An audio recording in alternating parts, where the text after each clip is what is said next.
Hey, you can play Men of War 2 right now. Did you know that?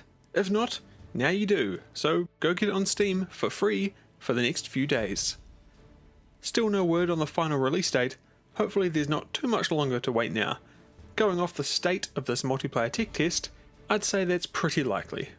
So yes, for those who have been around here for a while, you may remember me talking about playing and reviewing Men of War 2 this year with the intent of reviewing all of the previous games in the series before doing so. Now, at this point, is that a likely situation? No, I don't think so. But I do still want to play and cover the game, so I will. But I would like to make it clear for any of you watching that I am not a seasoned Men of War veteran like some of the other people who are covering this game are, and probably like some of you watching. So if you do feel like writing a comment saying that I don't know anything, and I have no idea what I'm talking about, well, go ahead. Thanks for the engagement. What I'd like to do today though is give my thoughts on what's available, how I found it as someone completely new to the series, and how I think it stacks up against other games that occupy a similar space. First though, we should go over what's actually included in this so-called tech test, and perhaps more importantly, what's not included. So this is primarily out here as a test for the multiplayer, and as such there's a very limited amount of solo content here. Thankfully there's a decently robust tutorial that covers the basics of the game and its many systems, which I made the most of as jumping into this game blind is not something I'd recommend.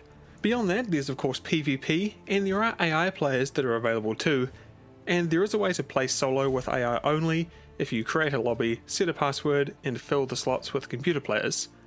It is a good way to get a bit more familiar with the mechanics outside of the tutorial, but it won't provide anything close to what you'd get with a team of real people, thanks to how tactical Men of War 2 is in its gameplay.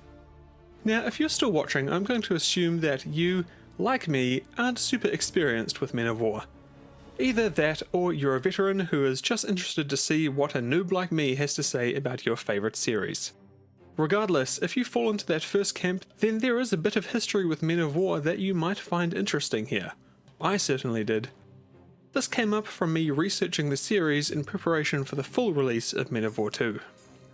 Knowing I wouldn't have time to play all the previous games before this one, I was mainly looking for what earlier releases meant for the series, what they brought over their predecessors, what their receptions were like, etc.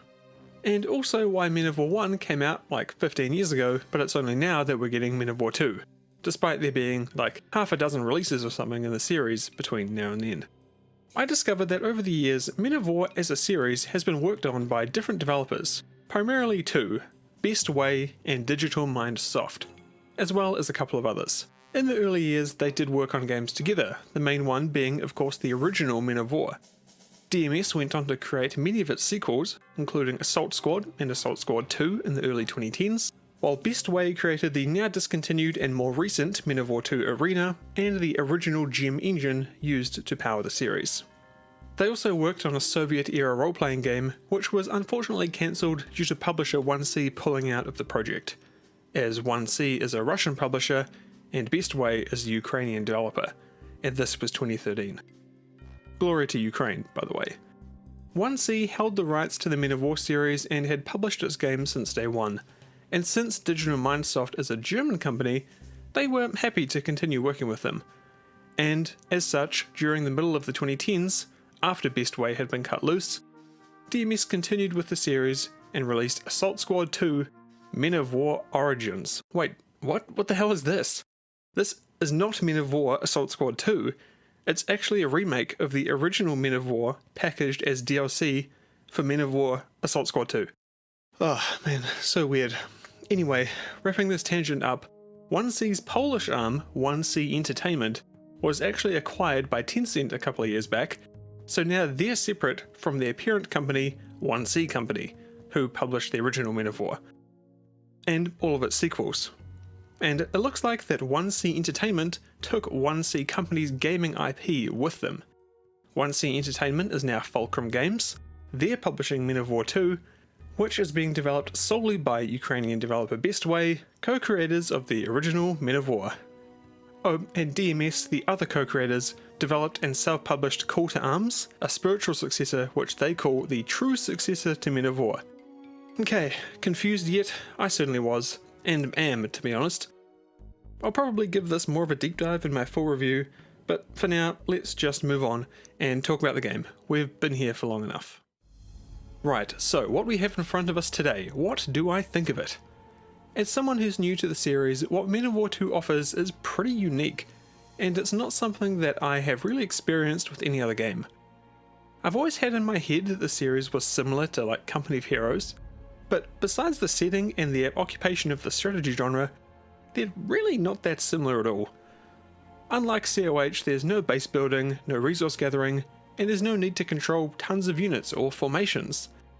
Instead, you control just a few units at a time, so depending on your speciality, that could be some infantry squads, a couple of tanks, or a mixture of similar units. And each unit has a lot more granular control than your average strategy game. In the case of tanks, for example, crews can be ejected from the vehicle as required, you can control the turret separately from the hull, you can swap weapons and use special abilities. There's also modelling of armour and penetration values, and individual crew members and functions of your tank can be disabled in combat, so you might lose a track, a turret, or your gunner even. All of this makes micromanaging these vehicles a heck of a lot of work, and you can understand why having a handful of these to worry about would be a nightmare.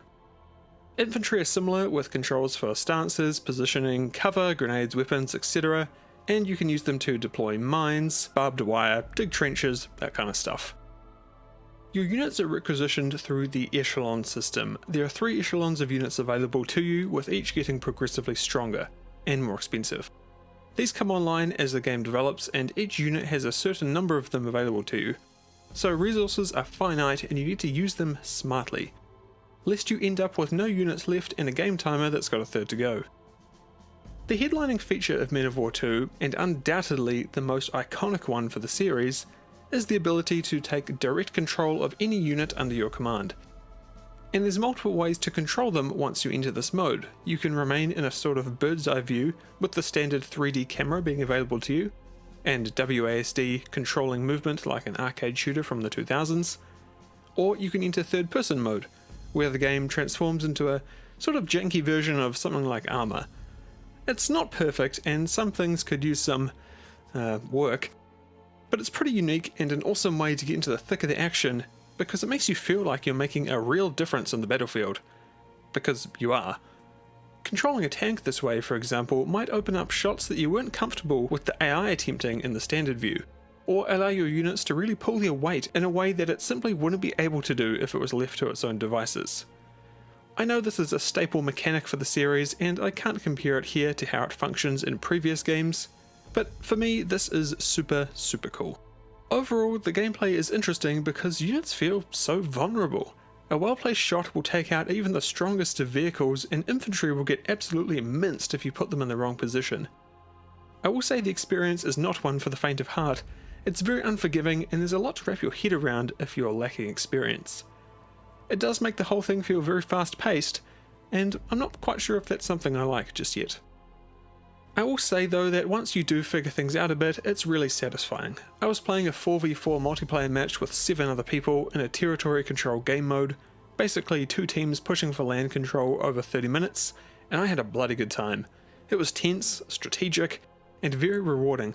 I can already see this would be an awesome game to play with a well-coordinated team of experienced tacticians.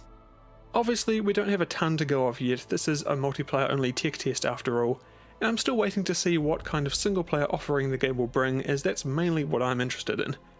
I do wonder if the skirmish mode will be that interesting without other players, as the times I played with just the AI were far less interesting than with the real people. Usually I don't love sweating it out in a PvP scenario, and I just prefer to turtle, and this is a game where I think that isn't really an option. So I'm keen to see what's available for us soloers on release. It's hard to evaluate something like this because A, it is just a tech test, B, I haven't spent as much time with it as I would for a full review, and C, I don't have earlier games to compare it to. I think I will try to at least play the original before doing my full review on Men of War 2 before it comes out. At least that will give me one reference point to look at. As I look at other people's thoughts on the game now, mainly on Twitter and Reddit, probably bad places to be, but regardless, it seems like some series veterans maybe don't like this, like at all. Based off his tweets, old mate Remy doesn't seem to love it. But all I can do is give you my thoughts, and you can do with them what you will, knowing my history and knowledge of the series. It does sound like a lot of people think the game is too arcade-like and going in the wrong direction, with not enough realism or weight to it. They also aren't a fan of the unit card system, as it seems like a perfect avenue for microtransactions, and I'd agree, though Fulcrum came out and addressed that directly just today, so I guess we'll have to take their word on that one. Anyways, I'd recommend you give the tech test a shot yourself. It's free after all, and it's open to everyone, so there's nothing to lose. You've got a few more days, so get out there. Give it a try and let me know your thoughts in the comments what you think of it. And include if you're new to the series or if you're a crusty old veteran. I'm really interested to hear your thoughts. Thanks so much for watching, and thank you to my patrons and YouTube members who support me and the work I do here. You can join for as little as $1 a month, which will give you access to the members only Discord. You'll join legends like Eero, Crizzy218, George Rain, Jack Walsh, Nutty Jawa, Overlord Jebus, T Edits, Crispy Robo Chicken, XP204, Benjamin, David, Cynical Cheddar, Sebastian, Dakayo, David, Wintendo, Bad Ghost, Sean, Grey Spirit 4, Peter, and of course my paladins, Johnny Woof, Strateger, and Eric. Thanks so much guys, I appreciate it. And thank you all very much for watching, and I will see you all next time.